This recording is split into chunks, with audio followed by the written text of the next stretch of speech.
اسلام د تعصب هغه غزیر وخت لی او بالکل هغه ختم کړ دي. نن کومه وګورو زمونږ مسلمانان هغه واپس اخا قوم طرف ته قبيله طرف ته روان دي او خاص کل کی پورا پاکستان او د دې په وګي کې موږ وکتل چې داسې تنظیمونه جوړیږي چې هغه د قوم په نوم باندې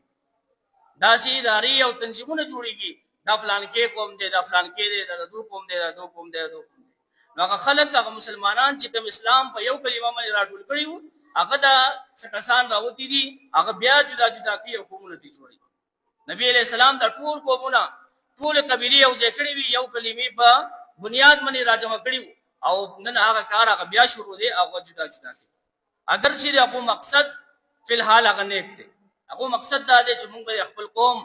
مدد وکړو د دوبه مرسته کوو د دوبه فیصله کوو د دوبه جرګي کوو لیکن اکثر کارونه داسي چې شروع دی هغه نیت صحیح لیکن هغه خاتمه چې هغه انتهایی خراب وي. موږ چې وګورو انشورنس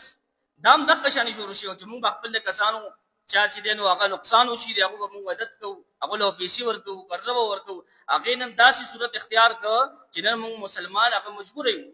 ته کمپنۍ کې کار کوي نو ته انشورنس لازمي کوي اگر چې اوس هغه سود دی لیکن اوس هغه لازمي شوی دی. نو دغه شانې د تنظیمونه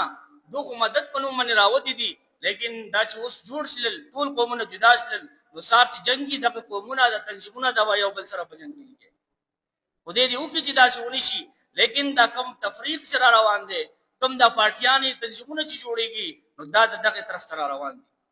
نو کوم د دې نن د دې خلاف ونکړو او د دې خلاف مون خبره ونکړه نو دا تنظیمونه دا به دومره زیات شي چې دا بیا زموږه مجبوري جوړ شي. د دې کامیابول رقم په موږ باندې دي او د دې ناکامول رقم په موږ باندې دي. نو کدا کامیاب شو نو سار ما او تا ما موږ هم ځان له یو قوم سره خپل قوم هغه تنظیم به جوړو ولی به جوړو زما چا سره مسله را خپل غاڼه ماته پوره قوم ولاړ دی او زه دې غاڼه یوازې نو زه به یوازې سکم نو دا بیا زما او ستا مجبوري جوړ شي چې ځان له خپل قوم باندې دا تنظیم جوړ فی الحال هغه شروع دي او هر یو قوم ولا غزانه جدا کیږي او دغه شانی تنظیمونه جوړي او په مخه خنیت سره روان دي لیکن دا بیا زما ستا مجبوري جوړ شي او دا د اسلام مزاج نه دی. اسلام خو موږ د دغه د جهالت نه راوختلیو موږ خپل قوم قبيلي علاقې زبانونه راوختلیو موږ یو اسلام په یو کلمه باندې راټول کړی. نن هغه مسلمانان هغه بیا روان دي او تنظیمونو کې خپل قومونو کې هغه جدا کیږي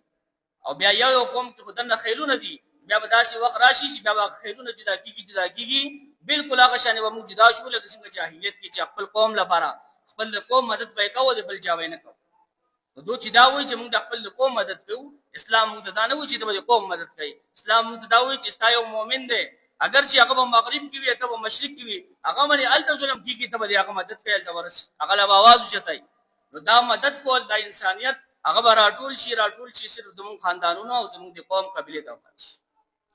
نو دا یو تحریک چلیدلې ده د دې کامیابول هغه زموږ باندې دي د دې ناکامول هغه په موږ باندې. نو کوشش وشي په دې خبرې چې دا چې تنظیمونو سره موږ شامل نشو یعنی دا حالات تبع شانی څنګه چې په جاهلیت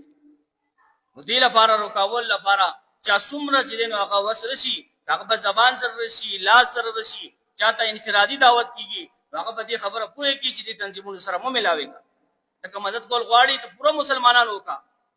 الله تعالی توفیق راکړي خپل قوم نه شروع کا خپل گاون نه شروع کا اسلام ته دغه وي تا خپل گاون او خپل خاندان هغه پیل کا لیکن خصوصا دې لپاره داسې تنظیمونه او داسې قسم کارونه کول دا به اخر کې د دې نتایج هغه انتهایی چې هغه خطرناک وي. الله تعالی دې موږ له عمل کولو توفیق راکړي. واخر دعوانا الحمدلله رب العالمین. صبر